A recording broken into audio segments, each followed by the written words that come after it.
Bismillahirrahmanirrahim. Assalamualaikum warahmatullahi wabarakatuh. Salam sejahtera, shalom, Om Swastiastu, Namo Buddhaya, Rahayu, Rahayu, Rahayu. Salam kebajikan dan salam Pancasila. Rekan-rekan mahasiswa sekalian, kita akan lanjutkan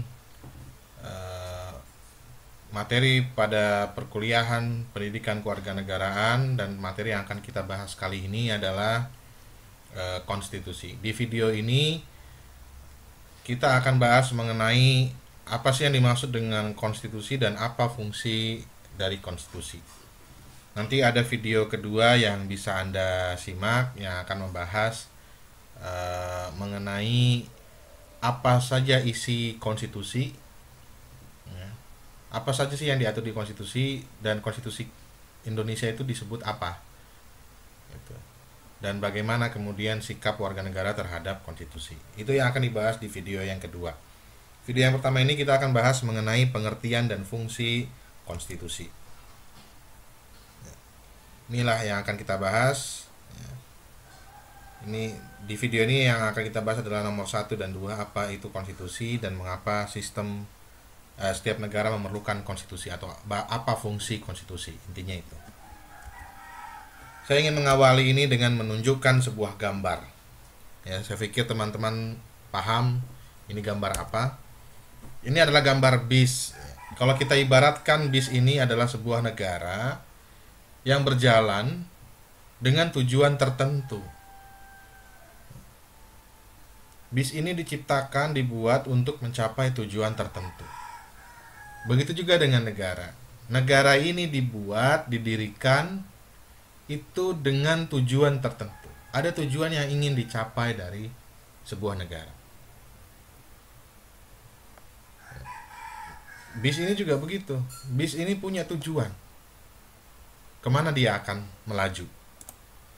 Pertanyaannya kemudian, untuk menjalankan agar bis ini bisa berjalan dengan baik dan efektif, maka kita membutuhkan apa? Itu pertanyaan yang paling mendasar. Barangkali di antara kalian ada yang mengatakan bahwa kita butuh yang namanya bensin. Mustahil Pak, kalau nggak ada bensin ya mustahil bis ini bisa jalan. Ada juga barangkali yang berpendapat perlu ada supirnya. Kalau nggak ada supir ya bis ini nggak ada yang menjalankannya. Tidak salah sebetulnya jawaban-jawaban itu. Tetapi dari semua itu, sebetulnya ada satu hal yang paling dibutuhkan untuk bisa menjalankan bis ini, yaitu pengetahuan tentang bagaimana cara menjalankan bis ini. Coba kalau kita tidak punya pengetahuan tentang itu, maka tidak mungkin bis ini bisa jalan. Sekalipun ada orangnya, sekalipun ada supirnya, kalau supirnya nggak paham bagaimana cara menjalankan bis ini, mustahil bisa jalan. Misalnya bis diciptakan, ada orang berlaku sebagai supir. Dia nggak paham bahwa bis ini bisa berjalan itu kalau ada bensinnya. Dia tidak mengisi bensin, ya nggak akan mungkin bisa jalan. Ada supirnya, tetapi dia tidak paham bagaimana cara menyalakan mesin bis ini, ya bis ini tidak akan bisa jalan. Jadi yang dibutuhkan, satu hal yang paling mendasar yang dibutuhkan agar bis ini bisa berjalan adalah pengetahuan kita tentang bis ini. Lanjut, biar lebih jelas lagi. Ada 2 gambar di sini. Mesin cuci, 1 pintu, ya, di depan, bagian depan, dan ada LCD proyektor. Pertanyaannya, untuk bisa menggunakan kedua alat ini, kira-kira kita butuh apa? Butuh listrik Pak, kalau nggak ada listrik ya nggak bisa nyala. Butuh orang yang menyalakannya Pak, kalau nggak ada orang yang menyalakannya ya nggak mungkin bisa berjalan ini kedua alat elektronik. Betul. Tetapi sekalipun ada listrik, sekalipun ada orang, ketika kita tidak punya pengetahuan bagaimana cara kita menggunakan kedua alat ini, maka mustahil alat ini bisa berjalan sebagaimana mestinya. Oleh sebab itu, untuk menghadirkan pengetahuan kepada para pengguna alat-alat ini, untuk memberikan pengetahuan tentang bagaimana cara menggunakan kedua alat ini, maka si pembuat mesin cuci, si pembuat LCD proyektor, ketika dia membuat kedua alat elektronik ini, yang mereka buat kemudian adalah buku pedoman bagaimana cara menyalakan mesin cuci. Buku petunjuk bagaimana cara menyalakan LCD proyektor. Di mana di dalam buku petunjuk itu, di dalam buku pedoman atau dalam bahasa Inggrisnya adalah manual book ya, atau guidebook. Di dalamnya itu salah satunya berisi tentang apa saja yang ada di dalam mesin cuci ini, bagian-bagiannya, apa fungsinya, dan bagaimana cara memfungsikan. Ada tombol-tombol, tombol A untuk apa, tombol B untuk apa, tombol C untuk apa. Apa fungsi alat ini juga dimasukkan di dalam buku pedoman itu, manual book. Nah, itulah kira-kira yang dimaksud dengan konstitusi. Inilah analoginya. Konstitusi itu adalah sebuah manual book, sebuah buku pedoman, buku petunjuk yang digunakan untuk memberikan pengetahuan ya, bagaimana negara ini akan kita jalankan. Dalam konteks negara, manual book itu adalah konstitusi. Konstitusi itu berisi di dalam negara itu ada apa saja, fungsinya apa, dan bagaimana cara memfungsikannya. Di dalam konstitusi juga diatur mengenai apa tujuan dari negara. Jadi ketika negara kita pada 17 Agustus resmi dideklarasikan, diproklamasikan, didirikan, maka satu hari kemudian yang dibahas oleh para pendiri bangsa kita adalah konstitusi. Dan kemudian disahkan pada 18 Agustus yaitu Undang-Undang Dasar 1945. Ya. Konstitusi itu, Undang-Undang Dasar itu kita jadikan pegangan, kita jadikan pedoman bagaimana kita menjalankan negara ini. Apa fungsi-fungsi yang ada di dalam negara ini. Kira-kira begitu analoginya. Jadi konstitusi, kalau teman-teman memahami apa sih konstitusi itu adalah buku petunjuk. Ya. Buku manual yang berisi petunjuk, berisi pedoman bagaimana cara menjalankan negara ini. Sama halnya bagaimana cara menjalankan mesin cuci ini. Jadi konstitusi atau dalam negara kita adalah Undang-Undang Dasar Negara Republik Indonesia tahun 1945.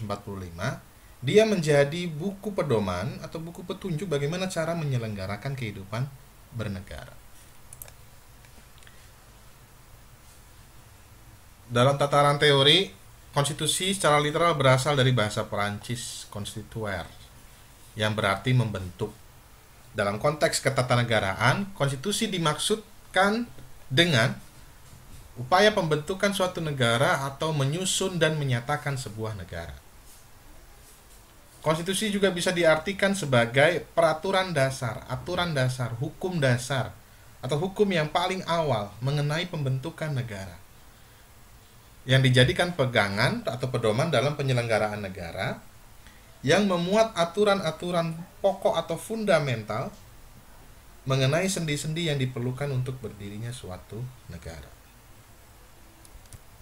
Jadi, konstitusi itu berisi tentang bagaimana cara kita menjalankan negara ini. Dan berisi tentang aturan-aturan paling mendasar dari semua elemen-elemen yang ada di dalam negara. Sama halnya tadi, buku manual mesin cuci itu berisi tentang bahwa mesin cuci ini terdiri dari tombol-tombol. Tombol A untuk misalnya menyalakan mesin cuci, tombol B itu untuk mencuci, tombol C itu untuk membilas, tombol D itu untuk mengeringkan. Ya. Berisi mengenai bagaimana cara memfungsikan elemen-elemen yang ada di dalam negara. Konstitusi bermakna hukum sebagai hukum tertinggi di suatu negara yang berisikan antara lain struktur negara. Tadi mesin cuci buku manualnya berisi bagian-bagian dari mesin cuci dengan fungsi-fungsinya. Konstitusi berisi bentuk negara, bentuk pemerintahan. Oh, ini mesin cuci ini adalah mesin cuci satu pintu yang berada di depan. Ada juga mesin cuci yang satu pintu berada di atas. Itu berbeda. Ya, cara menggunakannya juga. Siapa yang berkuasa di negara? Ibaratnya tadi sebuah bis. Siapa yang berkuasa di bis? Nah, supirnya. Kalau nggak ada supir, bis itu nggak bisa jalan. Ya. Siapa pemegang kekuasaan di negara? Itu diatur di dalam konstitusi. Sama halnya dengan tadi di bis. Siapa yang berkuasa di bis ini? Ya supirnya. Apa hak dan kewajiban dari seluruh elemen dalam negara?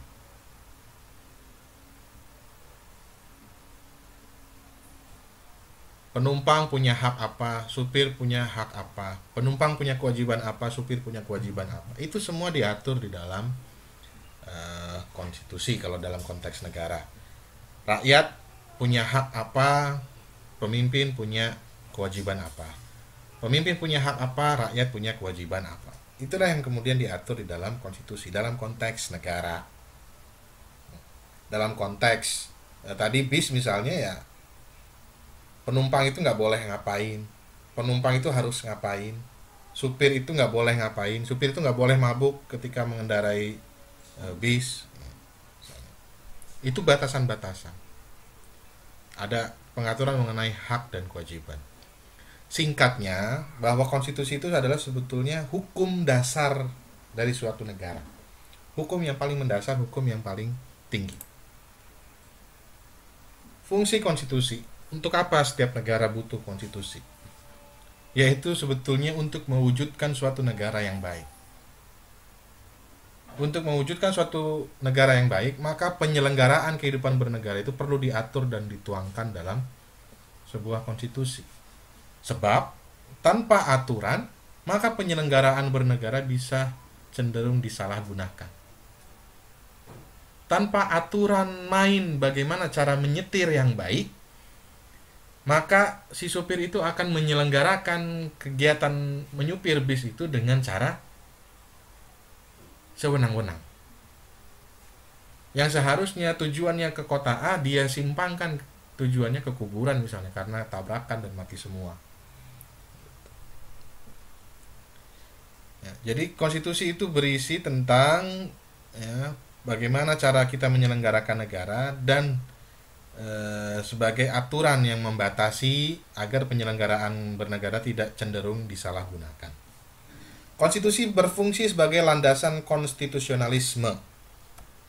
Konstitusionalisme adalah suatu gagasan atau paham yang menyatakan bahwa suatu konstitusi atau undang-undang dasar itu memiliki fungsi khusus, yaitu membatasi kekuasaan pemerintah dan menjamin hak-hak warga negara. Jadi gagasan konstitusionalisme itu muncul untuk membatasi kekuasaan pemerintah dan menjamin hak-hak warga negara agar penyelenggaraan bernegara tidak cenderung disalahgunakan. Ya, sama dengan aturan main mengendarai bus. Bus itu dijalankan dengan segala macam aturan. Menjamin hak penumpang, mengatur kewajiban supir, agar apa? Agar bisa dijalankan sebagaimana mestinya dan tidak disalahgunakan. Jadi konstitusi itu sebetulnya berfungsi pertama dijadikan landasan bagaimana negara ini diselenggarakan menurut sistem ketatanegaraan tertentu yang dijunjung tinggi oleh semua warga negara. Yang kedua adalah membatasi atau mengendalikan kekuasaan penguasa agar dalam menjalankan kekuasaannya tidak sewenang-wenang terhadap rakyatnya. Yang terakhir adalah menjamin hak-hak asasi warga negara. Kira-kira begitu pembahasan kita pada video pertama ini. Nanti akan kita lanjutkan pembahasan mengenai apa saja isi-isi dari konstitusi. Saya akhiri. Assalamualaikum warahmatullahi wabarakatuh.